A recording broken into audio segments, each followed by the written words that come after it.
Halo para pecinta sepak bola, kita akan membahas tentang kemunduran Timnas Garuda di laga Piala AFF U23 2022 pada perbincangan ini. Timnas Indonesia U23 terpaksa mundur dari Piala AFF U23 2022 karena badai COVID-19 itu membuat Timnas Indonesia U23 tidak mampu mempertahankan gelar juara yang mereka dapat pada edisi 2019. Meski begitu, ada hikmah dari kejadian buruk ini. Berikut 5 keuntungan Timnas Indonesia U23 usai mundur dari Piala AFF U23 2022. Sebagaimana diketahui, beberapa waktu lalu, 7 pemain Timnas Indonesia U23 terkonfirmasi positif COVID-19. Mereka adalah Ronaldo Kuateh, Muhammad Ferrari, Braif Fatari, Taufik Hidayat, Irfan Jauhari, Ahmad Vigo Ramadhani, dan Cahya Supriyadi. Selain mereka, ada 4 pemain lain, yaitu Alfeandra Dewangga, Genta Alparedo, Muhammad Kanu Helmiawan, dan Marcelino Ferdinand, yang masih menunggu masa inkubasi. Sebab, mereka satu kamar dengan pemain yang positif COVID-19 lalu, ada juga satu ofisial tim yang positif COVID-19 jika memaksa mengikuti Piala AFF U23 2022. Risiko bertambahnya jumlah kasus positif di skuad Timnas Indonesia makin besar. Oleh sebab itu, mundur dari turnamen ini dinilai sebagai keputusan terbaik dalam situasi buruk tersebut.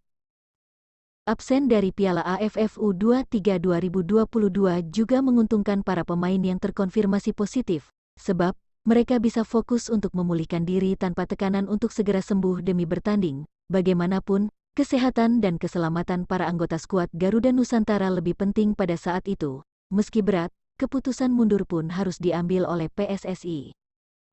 Selain kasus COVID-19, Timnas Indonesia U23 juga kehilangan 3 pemain karena cedera. Mereka adalah Gunansar Mandowen, Ramai Rumakik, dan Muhammad Iqbal.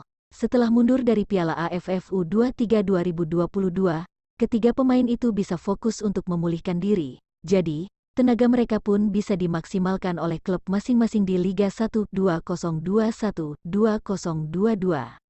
Absennya Timnas Indonesia U23 dari Piala AFF U23 2022 secara tidak langsung juga menguntungkan klub-klub Liga 1, sebab klub-klub itu bisa mendapatkan kembali para pemain muda terbaik mereka. Dengan kompetisi yang berlangsung dalam jadwal amat padat dan makin memanas mendekati akhir, setiap klub butuh semua pemain dalam skuad untuk menuai hasil positif dalam pertandingan.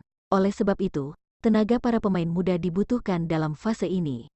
Absen dari Piala AFF U23 membuat Shin Tae-yong bisa fokus ke babak ketiga kualifikasi Piala Asia 2023. Timnas Indonesia tergabung ke pot 3 dalam fase ini. Sekadar informasi, undian babak ketiga kualifikasi Piala Asia 2023 akan digelar pada tanggal 24 Februari mendatang. Nantinya, 24 tim di babak ketiga kualifikasi Piala Asia 2023 akan dibagi ke dalam 6 grup yang setiap grupnya berisikan 4 tim.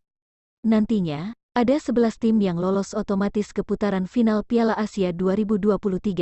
Mereka adalah juara grup dan 5 runner-up terbaik. Dengan persaingan ketat untuk lolos ke putaran final Piala Asia 2023, Shin Tae-yong bisa fokus meracik strategi bagi Timnas Indonesia mulai sekarang. Perlu diketahui, babak ketiga kualifikasi Piala Asia 2023 akan berlangsung pada 8-14 Juni mendatang. Jangan lupa like dan subscribe, agar tidak ketinggalan video terbaru dan terupdate lainnya.